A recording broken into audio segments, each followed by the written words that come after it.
A paz do Senhor Jesus Cristo a todos meus amados irmãos em Cristo Jesus. Que Deus abençoe de uma maneira tremenda e poderosa. Nessa quarta-feira, hoje é 15 de janeiro de 2025, o Senhor estava ministrando o meu coração sobre um projeto. E eu estava ali pensando, e o Senhor imediatamente me passa um projeto que eu estou compartilhando com os amados irmãos agora. Esse projeto 300 mais 1. Eu não estava entendendo sobre esse projeto 300 mais 1. E aí imediatamente o Espírito do Senhor me leva no livro de Juízes, capítulo 1, contando sobre a história de Israel e Gideão, o quinto juiz da história de Israel, que libertou Israel do ciclo de 7 anos de escassez, de debilitação, perseguição pelo povo medianita, que era descendente de Abraão com Quentura, a sua concubina, após a morte de Sara, e os amalequitas, que eram um povo perseguidor que Deus decretou que varresse o nome deles, a descendência sobre a terra, porque era um povo que tinha atacado Israel logo depois que Israel tinha saído do Egito, estava debilitado e eles se aproveitaram dessa situação. E Deus pediu que dizimasse toda aquela geração dos amalequitas. Pois bem, então esse projeto 300 mais 1, Gideão, que era da tribo de Manassés, filho de José do Egito, e Gideão era descendente legítimo de José. E ele mesmo que chama a atenção que o anjo, quando aparece para ele, na atitude que ele tomou de ver 7 anos de escassez, deles plantar, e eles semeavam e não colhia, e com essa debilitação de Israel estar sofrendo, eles clamaram a Deus. Deus enviou um profeta, falou com eles, mas eles viraram as costas porque estavam adorando a outros deuses, a Baal. E aí Gideão toma uma iniciativa e vai amassar trigo de um lagar, e ali o anjo do Senhor aparece para ele e diz para ele: o Senhor é contigo, homem valente. Imediatamente ele começa a indagar e dizendo por que estava vendo tudo aquilo. E então virou o Senhor para ele e disse: vai nessa tua força e livra Israel das mãos dos medianitas. Porventura não te enviou eu? E ele começa novamente a se colocar numa situação difícil. Ele disse: ah, Senhor meu, como livrarei Israel? Eis que a minha família é a mais pobre em Manassés, e eu, o menor da casa de meu pai. Então ele estava ali se mostrando incapaz, mas quando Deus ele entra na história, quando Deus levanta, quando Deus chama, envia, que ele capacita, ele chama e capacita, ele não quer saber da tua posição social. Se você é formado em teologia, se você tem um anel de formação, se você é uma pessoa de alto intelecto, um filósofo, uma pessoa que tem um ensino superior, não importa. Tudo isso é importante? Sim. Eu não vou de maneira nenhuma desprezar esse ensinamento. Mas a sabedoria do alto, ela é mais valorosa, é mais preciosa do que o ouro e a prata. A palavra de Deus está aqui. A palavra de Deus, ela nos dá sabedoria, nos dá estratégia. Quando nós colocamos, como diz lá em Provérbios capítulo 16, e versículo 1, muitos são os projetos dos homens, né, do homem. Ele projeta muitos projetos, muitas obras, mas a resposta certa ela vem do Senhor. Então, quando nós alinhamos a nossa vontade com a vontade do Senhor, aí dá certo. Em Mateus capítulo 7, versículo 7, quando os discípulos queriam saber o segredo do Senhor de fazer tantos milagres de vento para obedecer a tempestade, obedecer o Senhor, o mar, ele diz, pedi e dá-se-vos-á, buscar e acharei, bater e abrir-se-vos-á. O segredo são esses três fundamentos. Se nós colocarmos como regra, como uma rotina na nossa vida, nós teremos muito sucesso e esse ano de 2025 colheremos muitos frutos, muitas bênçãos, quando chegar no final de ano, desse ano de 2025, nós olharemos e veremos o nosso celeiro cheio de bênção, tanto espiritual como material. Louvado seja Deus. Então Gideão tomou uma atitude. Gideão, que era da tribo de Manassés, o símbolo da tribo de Manassés era um boi, e ele imediatamente pega 2 boi ali de 7 anos, representando 7 anos de escassez que ele estava sofrendo.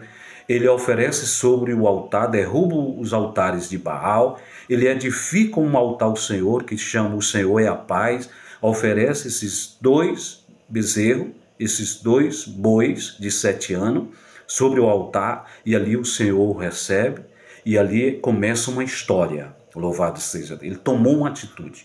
Nós precisamos tomar atitude. Se nós ficarmos na inércia, ficar lamentando, murmurando, nada muda na minha vida, se nós não investir, é como a história do banco. Se você não depositar, não tem como sacar. Não é verdade?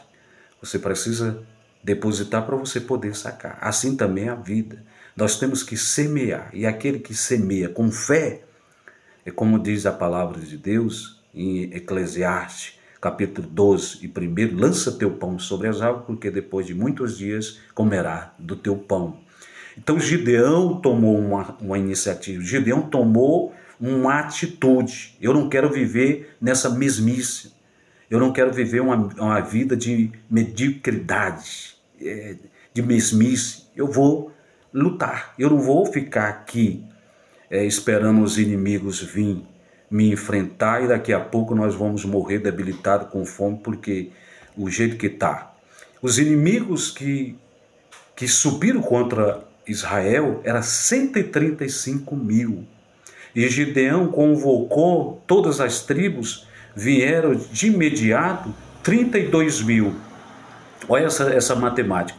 Desses 32 mil, ficaram 22 mil. Desses 22 mil ainda é muito, Deus falou para Gideão, ele ficou com 10 mil. Desses 10 mil foi escolhido 300.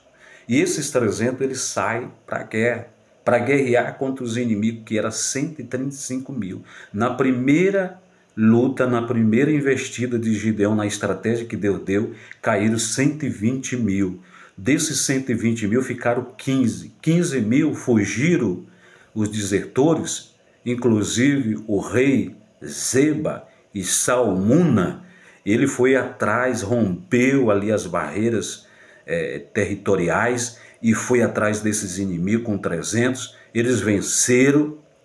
Aí se você for fazer aí uma matemática de 15 mil dividido para 50, era como 15 mil dividido para 300, seria aí mais ou menos numa base de 50 por 1. Ou seja, cada soldado de Gideão, cada guerreiro de Gideão, desses 300, era como se ele tivesse, olha, eu vou cuidar aqui de 50. Mas Deus deu a vitória. O segredo é o sobrenatural de Deus. Quando eu olho para a história de Abraão, o profeta Abraão, que foi resgatar o seu sobrinho Ló, ele se aliou com 318 e eles venceram a guerra. Abraão não era guerreiro, Abraão era um homem pacífico, um homem de Deus, mas era um homem de aliança, um homem de altar. E quando nós temos uma vida no altar, nós colocamos a nossa vida diante do altar, como Paulo, na Epístola de Paulo, capítulo 12, apresentai-vos, irmãos, eu rogo os amados irmãos, que apresentai o vosso corpo em sacrifício vivo ao Senhor, que é o culto racional. Quando nós temos uma vida alinhada na vontade do Senhor, ninguém consegue te parar. o sucesso será eminente, tanto na vida espiritual como na vida material. E eu tenho apresentado a Deus os meus projetos, e esse ano de 2025 quero conquistar muitas coisas. Mas para isso o Senhor está falando. O exemplo da vida de Gideão, a vida de exemplo de Abraão, uma vida de devocional da palavra, de oração, de consagração, de compromisso com a palavra de Deus, de ganhar alma, de projetos diante do Senhor. E quando nós apresentamos os nossos projetos diante do Senhor, Deus ele honra. A Bíblia diz, não é isso? Em Provérbio 8,17, eu amo os que me amam e que de madrugada me buscam. Então, quando nós colocamos os nossos projetos diante do Senhor, nós apresentamos os nossos projetos. Provérbio 16, volto a repetir. E o verso 3 diz, apresentai a vossos projetos, as vossas obras ao Senhor, e o desígnio do teu coração será realizado, terá sucesso. Mas para isso, nós temos que tomar atitude. Uma vida de um atleta de alto rendimento, de alta performance, ele se baseia em 4 fundamentos. Não tem segredo assim, uma coisa extraordinária que eles possam fazer, de assim, o que esse atleta de alto rendimento, esse medalhista olímpico, o que ele faz que ele chega a esse sucesso? São 4. Isso não é uma coisa da minha cabeça, isso é um estudo já feito por grandes pesquisadores da área, que um atleta de alta performance, de alto rendimento, de sucesso, ele se resume em 4 fundamentos, é aqui que eu quero encerrar. É comer, alimentação, treinar, estudar e dormir. É só isso. É a repetição, uma vida cotidiana. Ele tem essa rotina, até se transformar em excelência. Repetindo aquela rotina, até ele conseguir. Nós vamos errar, não vamos acertar. Essa questão de procrastinar, essa questão da preguiça, muitas das vezes nos rouba essa percepção. Então, que Deus abençoe. Esse é o projeto que estou apresentando aqui em nome do Senhor, e nós vamos seguir esse projeto desse ano de 2025. Se Deus quiser, 300 mais 1, e nós, no final desse ano de 2025, será um ano onde vamos contar muitas bênçãos materiais e também espirituais, essas conquistas. Vamos romper essas barreiras de círculo de escassez em nome do Senhor Jesus. Fiquem todos com o Senhor Jesus Cristo e um forte abraço em nome do nosso Senhor e Salvador Jesus Cristo.